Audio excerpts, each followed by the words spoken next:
Malu rasanya mengatakan cinta kepada Ia, kekasih Allah, karena Ia insan mulia, sedangkan diriku insan biasa.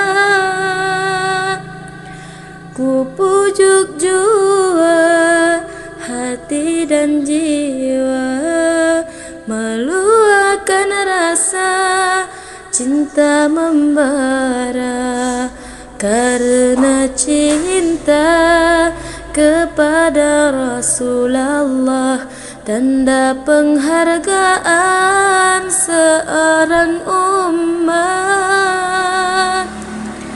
Selagi upaya ku turuti ajarannya, apa terdaya ku amalkan sunnahnya, moga di dunia mendapat berkah, di akhirat sana beroleh syafaat, karena pribadinya aku terpesona, karena budinya aku jatuh cinta, rinduku padanya tiada terkata.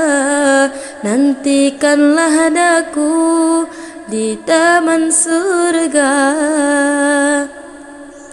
Sesungguhnya apa yang ku dambakan adalah cinta Allah yang esa, karena Dia insan mulia, sedangkan diriku insan biasa.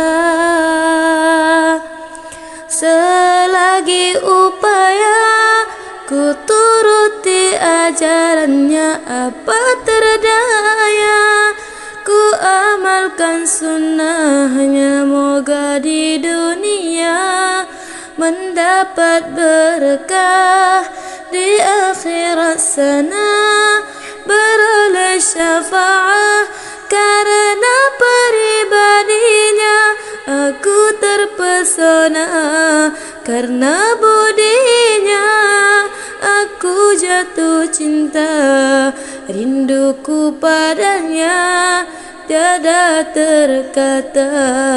Nantikanlah daku di taman surga.